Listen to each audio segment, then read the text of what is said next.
Hello, everyone.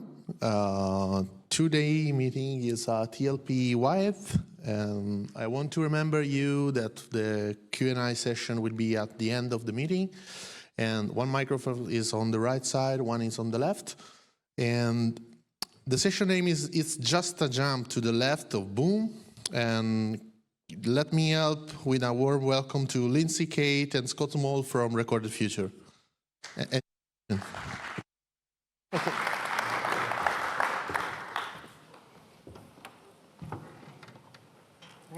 Hi, everybody. Thank you so much for coming to our talk today. It's just a jump to the left of boom, prioritizing detection and implementation with intelligence and attack. So I'm Lindsay Kaye, Senior Director of Operational Outcomes at Recorded Future. So I run the technical arm of our threat intelligence team, and I'm a malware analyst and reverse engineer.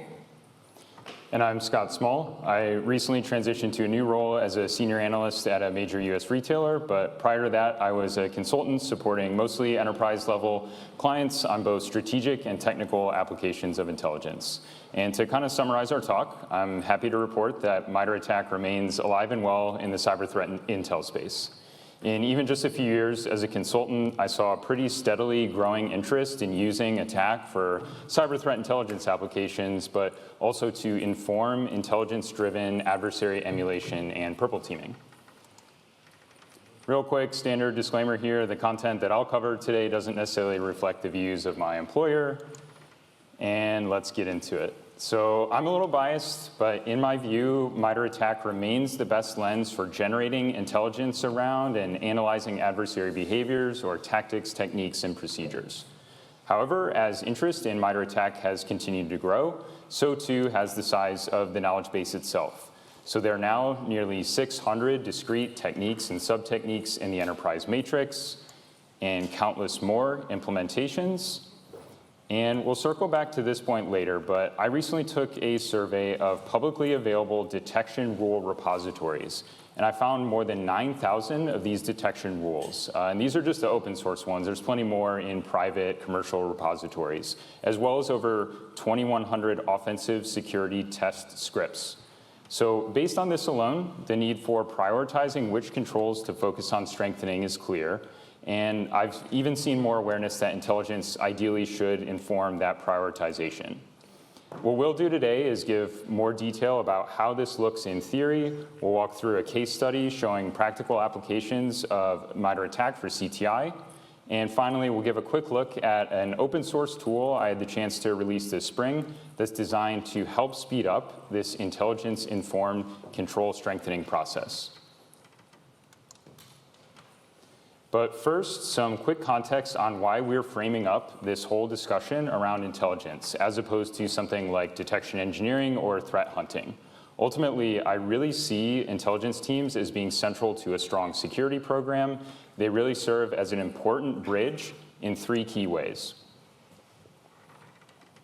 Number one, intelligence teams bridge between the external and internal.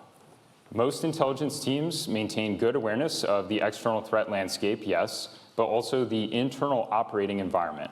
What technology and processes are in place right now, and what transformations might be taking place. Number two, intelligence teams bridge understanding of both the strategic and tactical levels of the threat space.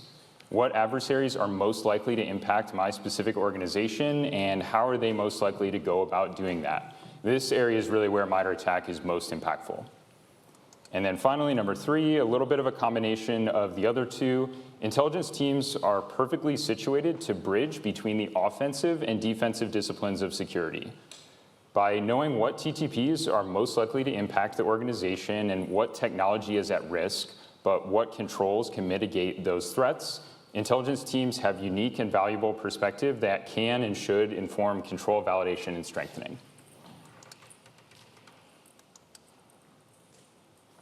So before I hand it to Lindsay, I want to cover key sources that I recommend for surfacing intelligence around adversary behaviors, including in some cases information that's already mapped to MITRE ATT&CK. These include three types of sources that you might already be using: open, closed, and technical sources. Closed sources will include your own internal telemetry, sure, but this can also include cases like when initial access brokers have gained a foothold into organizations and are reselling that access on the dark web, or cases like Lindsay will cover where actors are sharing new tools and TTPs on underground forums. Next, most of you are probably familiar with government agency and vendor reporting, which increasingly aligns with MITRE ATT&CK. But one of the less commonly used sources of open source TTP intelligence is actually social media. There are many cases where security researchers are publishing content that either contain direct references to techniques or even in some cases explicit mentions of attack T-code identifiers themselves. And you can search these platforms for that type of content. And finally, some of you may be utilizing technical sources that automatically map to MITRE ATT&CK, things like malware sandboxes or network security controls. A really important note here is that certain of these intelligence sources will inherently be looking at threats that have already been observed in the wild, whereas other ones really kind of enable us to start strengthening controls in a more proactive manner. So it's going to be a perfect segue into Lindsay's content, where she's going to cover her team's process for surfacing and creating detections around these truly emerging and novel threats. Awesome, thank you, Scott. So one of the things I hear a lot about from clients is that they're really concerned about ransomware. But one of the things I want to underscore is that by the time the ransomware is dropped, detecting it is often a little bit too late. So let's go over what the anatomy of a ransomware attack is and some of those initial stages. So first, initial access, really just kind of how a threat actor gains initial access to a target organization. Then after they gain access, what they'll want to do is find other systems to move to, potentially find other data of interest, escalate their privileges, or establish a persistence mechanism in case they lose access to that organization. Then many ransomware threat actors, though not all of them, will often exfiltrate data so they can further extort the victims into paying the ransom. And then only then is the ransomware actually dropped. So you can see a bunch of different tools that are used in this kind of the stages right before the ransomware is dropped. To give you some idea, so not every one of these tools and TTPs is used in every ransomware attack, but you can see a bunch of different examples of these types of tools. But what I really want to underscore is that if we're trying to detect the ransomware attack before the ransomware is dropped, there's a lot of opportunity for detections, especially at this second stage. So Insikt Group has a tools and TTPs team that looks for these emerging threats and new tools that Scott mentioned that are released on open and closed sources, technical sources, dark web as well. But one of the things that we want to ensure that we do as the technical team is make sure that the intelligence that we're putting out is something that our clients can definitely understand. So maybe not everybody understands all the specific nuances of different types of malicious tools, but being able to use ATT&CK really provides that lingua franca to allow the technical team to convey what these tools do, how they work, and then allow our clients to make decisions on whether or not they want to implement these detections. So we'll produce two different types of products to convey this intelligence. So first, a TTP note. So this effectively functions as a lead. So here's the tool that we saw. It was published then by this threat actor. Approximately, this is what it does, providing a high-level overview. So be aware of this, not necessarily something we've seen used in the wild just yet. We also have Insikt validated TTPs. So these are often reserved for these very high potential tools or things that we've started to see used in the wild. So different samples are released. And what we do is we provide all that context, but we also provide actionable intelligence in the form of a Yara, Sigma, or Snort rule that clients can take and then implement in their own environment if they choose to. Importantly, both of these things are mapped to ATT&CK to really allow clients to quickly understand what this does and then is this something they're concerned about. So let's look at a specific success story that the team had over the last year. So in August 2021, we saw a threat actor release a stealer called Jester Stealer on the dark web, and we put out a note.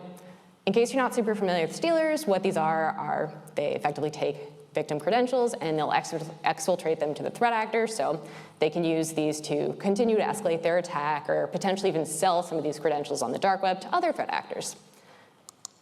Then, in January 2022, we actually saw a user on social media share a sample of this stealer on Malware Bazaar.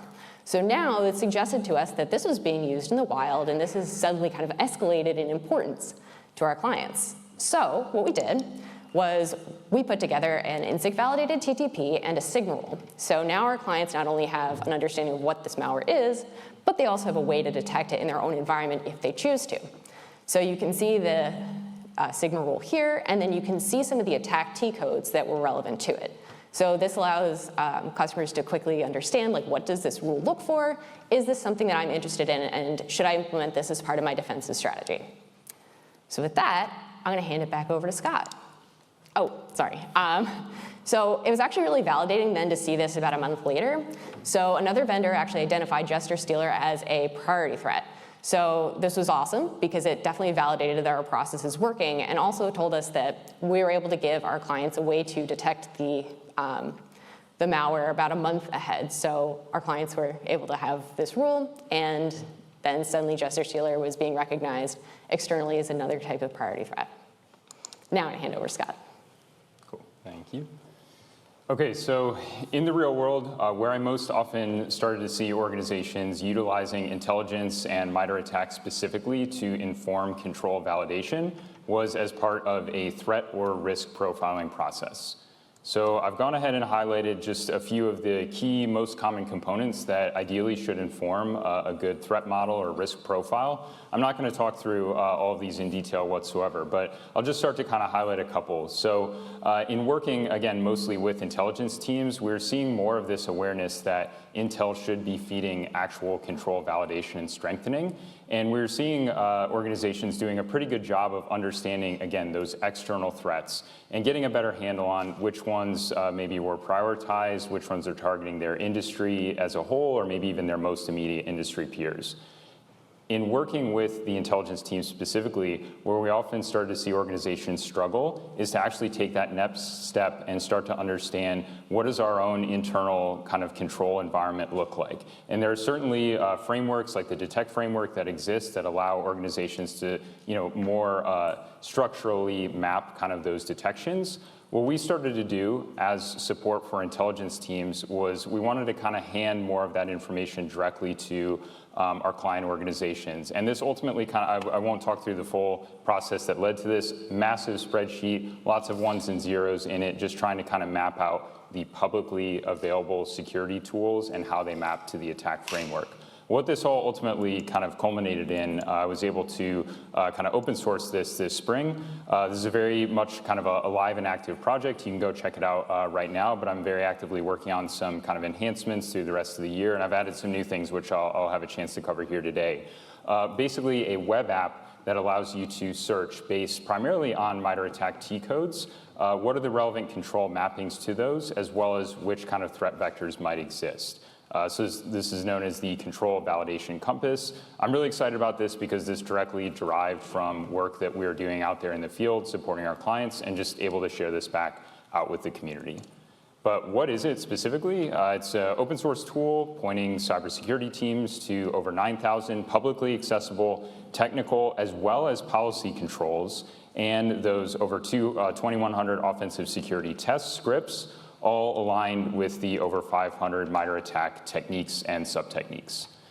So again, this is live. You can go check it out right now. I've just got some screenshots to make it a little bit easier. I'm going to just walk through some of the key features. I hope you'll go check it out after our talk today. So this is kind of the landing page just to kind of get you started. There's some advanced features that I'll highlight here as well. But what kind of just getting your feet wet, getting started with this, what this looks like is just go ahead and plug in a search for a MITRE ATT&CK T code or its plain text name, and you will immediately return these mappings to all of these security technologies, again, the ones that are openly sharing, what their kind of mappings look like.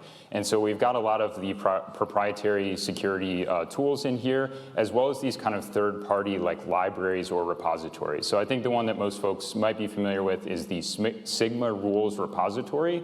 There's things like MITRE ATT&CK produces the cyber analytics repository as well, a little bit broader, more generic kind of signature format. And then the things that I get really excited about, which is the open sourcing of kind of the red teaming content.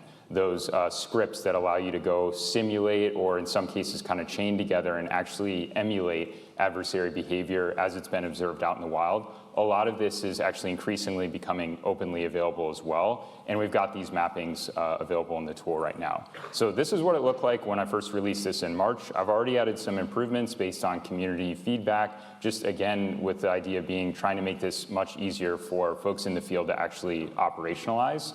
What I've added now is you can click into some of those links, and I know it's really small on the page here, but what this is pointing you back to are links back to the actual repositories themselves, directly to, for example, the detection rules. So you can go automatically search for a T code and then find within the Splunk security content repository or the Elasticsearch repository which detection rules they have available that map specifically to MITRE ATT&CK techniques. Really good, quick, and easy way of kind of drilling down into the specific content that you might be able to utilize. One really exciting thing about this as well is I know obviously lots of organizations most likely aren't going to be using multiple of those tools at once, both Splunk and Elastic. There's increasingly opportunities to kind of convert rules into various languages. So you can, that's the entire purpose of the Sigma repository. It's a kind of a genericized language that would allow you to translate it into EQL, SPL, what have you. So you can kind of convert do these conversions back and forth amongst different languages. It just gives you more potential content as you're going about doing research into detections. Really what I see as the most exciting kind of opportunity potential for this tool is kind of this, what I call the threat alignment tab. This allows you to start plugging in some of those components that would be specifically relevant to your operating environment. So you have all sorts of toggle options on the left under controls here, where you can specifically choose which of those security tools exist within your technology stack right now, so you can pinpoint exactly which tools you're using. If you're using any of those third-party libraries as well, you can go ahead and toggle those on or off. If you're not doing any sort of kind of iterative offensive security testing right now, you can just deselect all those and just focus on the detection side for the moment. But especially for those most mature teams that are performing pretty rapid control feedback processes, you can go in and say, I'm using the Atomic Red Team framework, or I'm using Prelude Operator as kind of my C2 framework. All of this stuff being publicly available. And ideally, you can come in here with this being open source if you've got your own internally developed content as well. It should be pretty easy to kind of line everything up, and you can start adding in your own data as well. The final piece of this that I find most exciting is on the right-hand side, the threat intelligence window. This allows you to drop in basically threat intelligence and start to kind of line that directly up with those controls that you might have in place within your own environment. What that looks like in practice is it uses a JSON. You just simply copy and paste the JSON into the tool itself. What this is kind of derived from is the MITRE ATT&CK Navigator. This is a visualization tool that they've released, and it allows you to create these nice heat maps and kind of visualize which techniques are being used by adversaries or specific malware.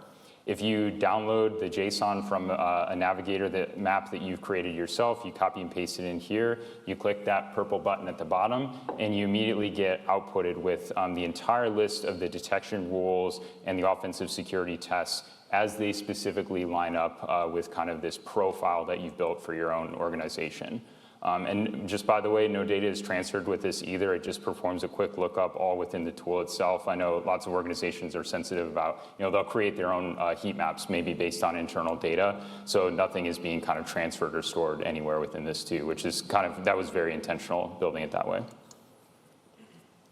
So just talking through a very quick kind of case study with applying something like the control validation compass to kind of these very real active threats that we've been talking about here today. So what you're seeing here is a screenshot of that Malware Bazaar repository result that Lindsay had mentioned for Gesture Stealer itself. This is just showing you a quick screenshot. You can go look up this hash in Malware Bazaar and land on the exact same page that I have.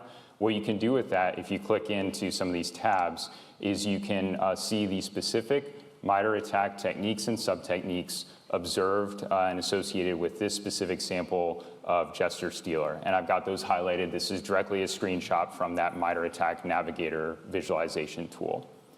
What you can also do with this, though, is keeping in mind, again, all of this open source information. So this is coming from one of those technical sources when I talked through the various source buckets earlier.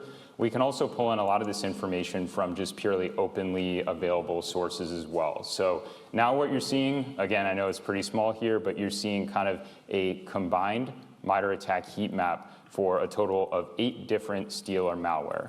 The entire purpose of creating a visual like this is to start to see where there's clustering or concentrations of certain MITRE ATT&CK techniques. And that's what you're seeing visualized with like the brightest red colors. That's where we're seeing the most overlap. The way that I created this, I have these all saved on my own personal GitHub if you want to go grab those yourself, but I pulled this directly from the MITRE ATT&CK database itself. You can directly within the Attack Navigator tool or just from the website itself, you can kind of load up all of the techniques in this heat map view associated with certain types of malware, for example. So I just did a quick search for stealer. There's probably a lot more refinement that you can do around this, but I mean, this took a total of like 5 minutes to put something like this together. So compiled all of those. They had 7 in MITRE's database, overlaid the gesture stealer example as well, and that's what gave us this kind of final heat map.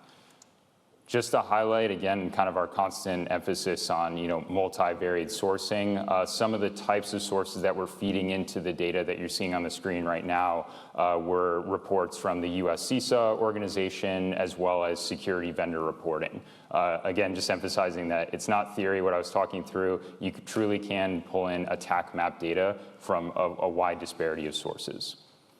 The final step with all of this is what we use to kind of walk through a lot of clients getting up to this point. And that is, a great visual to be able to show off leadership, show where there's concentrations and techniques where you may want to focus in a little bit further. What do you actually do with that data? What I did in this case is I just downloaded the combined JSON for the heat map, and I threw it into that little window in the control validation compass. This is now directly populating concentrations and mappings of the technical and policy controls, as well as offensive security tests that you could run all directly in alignment with these techniques. And you actually have a few different sorting options with this as well. The way that it default outputs in this view is actually from low to high, meaning it's going to highlight the techniques that appeared in your threat profile for which there are fewer kind of out-of-the-box detections and tests. The takeaway, what you can do with that is ideally, and I see this in practice, ideally teams will go and create their own custom detections or tests to try to emulate those and see what that looks like in their own environment. Were they able to detect it? Often cases, you may not be able to. If there could be a good reason why there's not an out-of-the-box detection for something like that. It's going to take a little bit more time and effort to create something like that, but that's the entire reason you go through this process, because you're finding kind of a higher priority technique based upon your unique risk model. So I think that brings us to our end. We ended up wrapping quite fast, so more than enough time for lots of questions here. Thank you so much for the time and attention.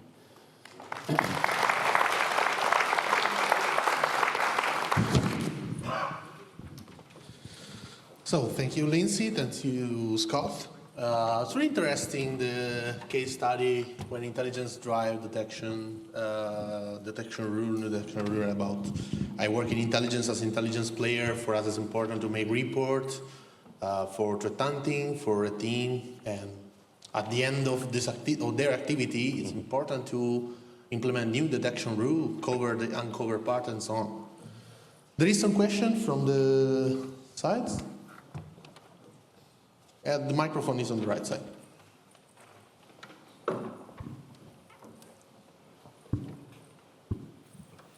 So really, really interesting tool. Thank you very much for releasing it, and yeah, I'll look into that. I have a question about like detection. So one of the things that we see is like with the SOC, then afterwards working on the detections, they sometimes get overloaded by the false positives, right? So is there some way that you thought about like also indicating which detections you highlight at the end to give them sort of a precision value, sensitivity and precision basically, yeah? So the statistical concepts, that would be really interesting. Yeah, that's a really great question and point, and thanks for the feedback on the tool too. So, man, there's a lot to unpack there. I would say, like, right now, out of the box, I'm not familiar with anyone that is really doing exactly that. One thing, just for everyone's awareness, the kind of structure of a lot of these detections are built with lots of opportunity and like fields for metadata. So if you yourself were able to, you know, pinpoint that based on if you run some tests in your environment, you can certainly plug that in. And the takeaway with that is, you know, over time you build a larger library and you can start to kind of sort and filter based on your own results. I'm not aware, actually, I do think for a few of these repositories, they do highlight, you know, potential for false positives, but it's definitely not super common. And that's why I didn't kind of include any like fields like that in what I had, because this is probably just like one or two.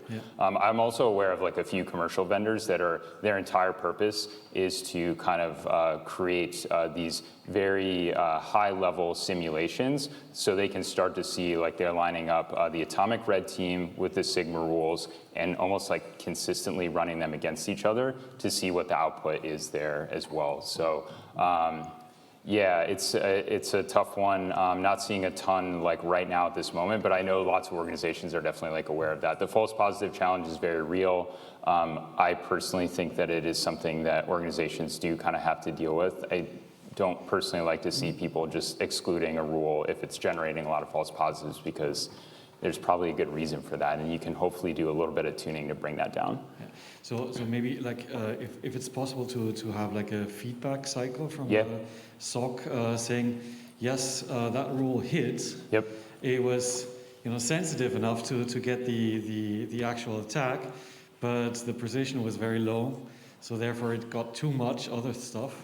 You know, something like that, it would be really a recommendation for the 100%. That is the way to go, ideally, yes. Okay. And in reality, you know, typically it's kind of the more mature programs that are doing this, but I personally believe and have seen once you start getting into this, it does become easier over time. In reality, kind of the real scenario is you're going to be performing potentially multiple retests of those techniques that you had already tested. It's almost uncommon where the first time you put in one of these detections, it just works perfectly from there. That's the nature of how challenging it is. But oftentimes, if you do 1, 2, maybe 3 retests, you can bring that false positive rate down. And I do think like tracking all of that is absolutely the way to go. Yeah, that's great feedback. Final comments to just bring this to a cycle to you know, the model here is solving it basically together. Right? Do you see like a chance that this feedback cycle for sensitivity and precision could be shared amongst teams here? Is that common enough, or are in your experience the log detection is so different that it's hard to compare? I wish it could get to be that point, but in the short term, I'd love to hear your feedback. I don't think in the short term it's going to be possible. I see too much variance in organizations, just internal telemetry, data sources, all of that. Were you agreeing with that, or? No, I was good. Yeah. I said that. You're going to tell us it's our job.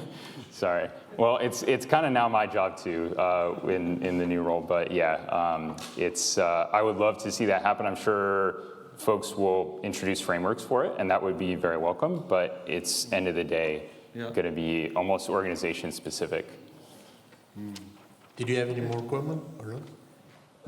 Okay, question from my friend Marco. Hi, thanks. Thanks for the talk.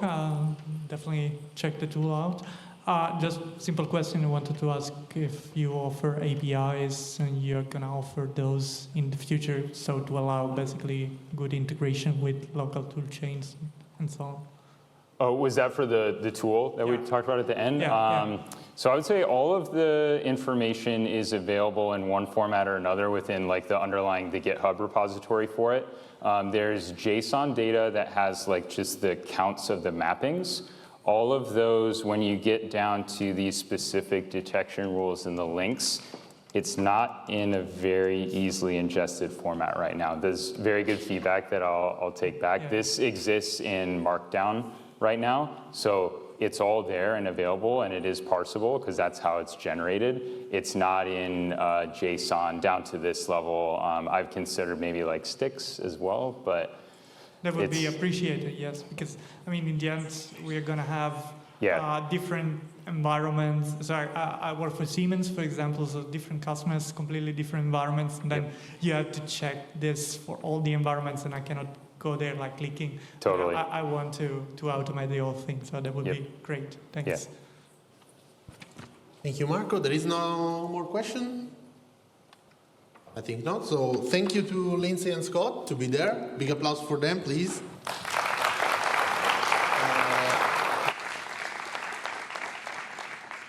There will be 15 minutes break until the next session. Thank you.